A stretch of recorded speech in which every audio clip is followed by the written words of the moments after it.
when last we saw our intrepid hero, William Longfellow, he had been tapped for a secret mission to rescue the Junior Flight Club instructors who had been taken prisoner by the EVIL Syndicate.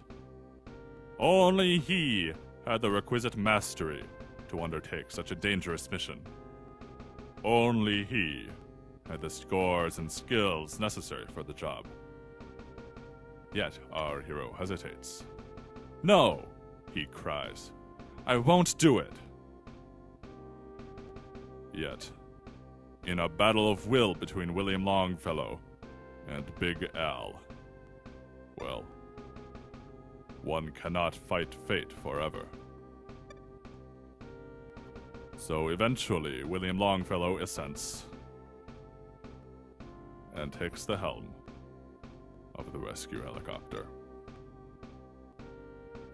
And so I hope you guys are ready for the action game part of Pilotwings. Yes, that is an extraordinarily abrupt change in tone for this game. We start off with this lighthearted, these 4 lessons, and suddenly red background and military music and secret command. But I'm taking it because, well, my skills with a rocket belt and hang glider obviously prepare me beautifully to fly a helicopter. You know, most air vehicles are kind of the same thing, right? And nobody else at the flight club is qualified, including Big Al, who can teach me but can't fly any of this stuff. I only ride my motorcycle. It's a bit of a funny twist, I think, by Nintendo, too, to show why you have to be the one to take on the mission. There's nobody else in the flight school who has ever passed 4 lessons. I guess this is a pretty hard game. I'm not sure I would say hard so much as tricky. And it's a very fast-paced game. It doesn't give you any tutorials, so a lot of players sort of get lost at the beginning and don't feel like proceeding. But I think that's one of the charms of the game for me. I like a game that, well, challenges me even on the early levels, even on the first level. The skydiving can be tricky for somebody who's not used to the controls. I'm not at all consistent on that. The practice runs for this game have helped me a little bit, but not entirely. I still get like 60s on that sometimes. And so, it's a good thing to be at high altitude here, because these anti-air units don't move and you do. You want to be as far away from them as possible, because they fire at you and you want to be able to dodge them as quickly as possible.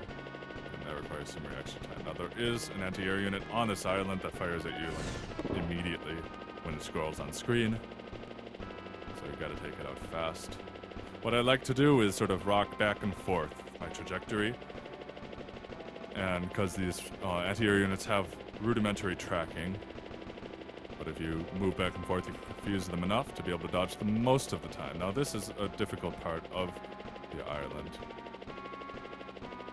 and I'm gonna sort of do a bombing run and then back up as fast as I can. Get that guy, and I think there's a fellow over there that I can hit. Yes, there are units hidden in the grass here, which can be real tricky. There's, I think, yeah, one hidden there. Ooh, that was real close. This really gets my blood pumping. I'm gonna go for that far one there that has been harassing me a bit. There we go. Alright. Go for this other one. Oh, I missed it. Alright, another bombing run. Here we go. Now, I feel a bit embarrassed, actually. I am usually a very calm Let's Player. This mission always gets to me, though. People sometimes ask me to spruce up the commentary, loosen up a bit. Actually, it's just my style to be very calm. That's the way I am. But occasionally a level in a video game will get me like this. It's blood flowing, the tension rising. Ooh, close stuff there.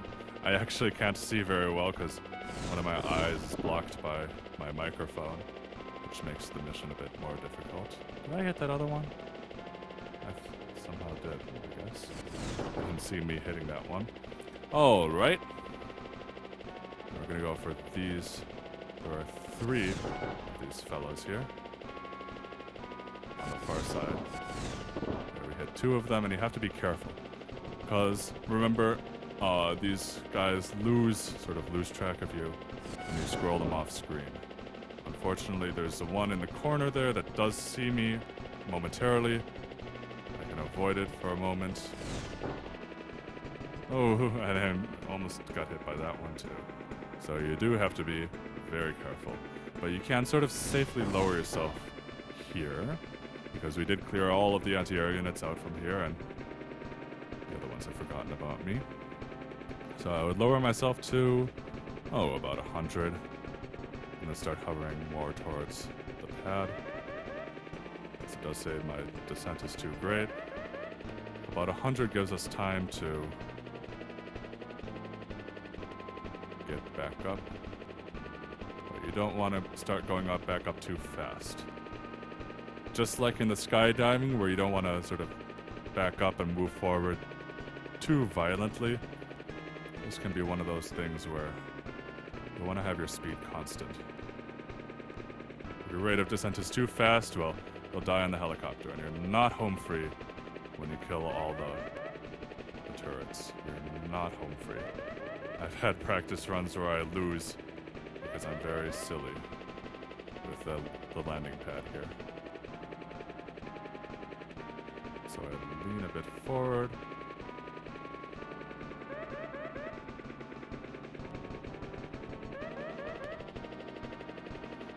Go.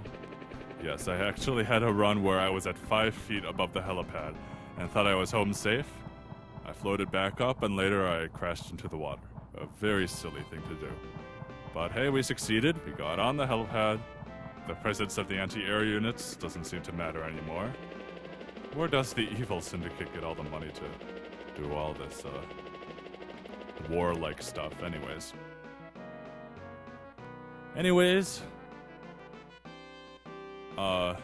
Well, we get the pilot's wings. It's great to see the title return to us here. And upon receiving the silver pilot's wings, we can now enter expert mode, where basically you do lessons with the same instructors, but, well, they're trickier, more difficult. Pilotwings expert at night, with snowfall and wind and all sorts of exciting stuff. But for now, I hope you enjoyed watching this episode, and I hope you come back. See ya!